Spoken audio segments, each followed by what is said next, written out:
Welcome to mega 9 TV. ఏపీలో ప్రభుత్వ ఆదేశాల మేరకు రాష్ట్ర వ్యాప్తంగా పింఛన్ల తనిఖీ ప్రారంభమైంది. గత ప్రభుత్వం హయాంలో దివ్యాంగులు, ఇతర కేటగిరీలో అనర్హులు లబ్ధి పొందుతున్నారని ఫిర్యాదులు రావడంతో ఈ తనిఖీ నిర్వహిస్తున్నారు.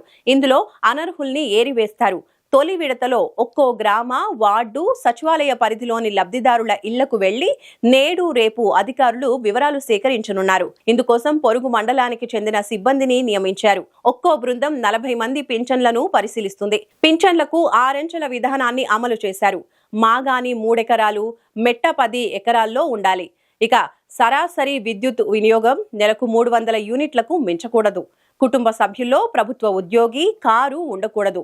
ఆదాయపు పన్నుతో పాటు ఇంటి విస్తీర్ణాన్ని పరిగణలోకి తీసుకుంటారు. ఈ విషయాలను క్షేత్రస్థాయిలో లబ్ధిదారుల ఇంటికెళ్లి పరిశీలిస్తారు. దివ్యాంగుల ధృవీకరణ పత్రాలను కూడా తనిఖీ చేస్తారు. పూర్తి వివరాలతో పాటు కొత్తగా రూపొందించిన యాప్ లో నమోదు చేస్తారు. ఈ రోజు సాయంత్రం లోపు విచారణ పూర్తి చేయాలని ఆదేశాలు ఇచ్చారు. ఇక ఎవరైనా అందుబాటులో లేకుంటే రేపు పరిశీలిస్తారు. తనిఖీల్లో వెల్లడైన వివరాల ఆధారంగా ప్రభుత్వం నిర్ణయం తీసుకుంటుంది. ఏపీ ప్రభుత్వం కీలక నిర్ణయం తీసుకుంది. రాష్ట్ర వ్యాప్తంగా ఎవరైతే రాష్ట్ర ప్రభుత్వం ఇస్తుందో సామాజిక పింఛన్ లబ్ధిదారుల తనిఖీ కార్యక్రమానికి శ్రీకారం చుట్టింది. పైలట్ ప్రాజెక్టుగా మొత్తం ఈ రోజు నుంచి 3 రోజుల పాటు ఏపీ వ్యాప్తంగా ఈ తనిఖీల ప్రక్రియ కొనసాగుతుంది. ప్రధానంగా చూసినట్లయితే ఇటీవల కాలంలోనే కూటమి ప్రభుత్వం ఏర్పడిన తర్వాత ప్రభుత్వానికి చాలామంది పింఛన్లు తీసుకునే దివ్యాంగులు ఉంటారు. దాంతోపాటు ఇతరులు ఎవరైనా ఉంటారో వాళ్ళు అనర్హులు చాలామంది తీసుకుంటారు. గత ప్రభుత్వ హయాంలోనే చాలామంది అనర్హులకు ఇందుకు సంబంధించిన పింఛన్ను పంపిణీ చేస్తున్నారు. దీని ద్వారా ఎవరైతే అసలైన లబ్ధిదారులకు అన్యాయం జరుగుతుంది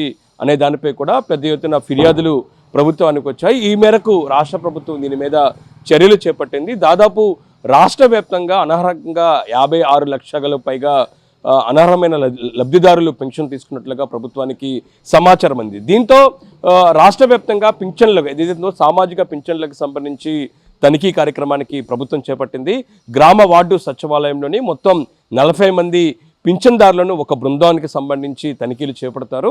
ఈరోజు రేపు ఇందుకు సంబంధించిన ప్రక్రియ కొనసాగుతుంది. ఒకవేళ ఈరోజు రేపు ఎవరైతే అందుబాటులో ఉండరో లబ్ధిదారులు వాళ్ళు మంగళవారం పూట ఈ తనిఖీలు చేపట్టబోతున్నారు. ఇందుకోసం ప్రత్యేక యాప్ను కూడా రాష్ట్ర ప్రభుత్వం శ్రీకారం చుట్టింది. దీనికి 6 అంచెల సంబంధించి కూడా తనిఖీలు చేపడుతున్నారు. మొదటిగా మెట్ట భూమి, మాగాని భూమి 3 ఎకరాలు, మెట్ట భూమి 10 ఎకరాలు, దాంతోపాటు విద్యుత్ వినియోగం 300 యూనిట్లు మించకూడదు అనేది కూడా నిబంధన ఉంది.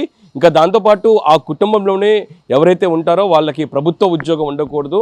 దాంతోపాటు 4 చక్రాల వాహనం కూడా ఉండకూడదు అనేది మాత్రం ప్రభుత్వం నియమాలు చేపట్టింది.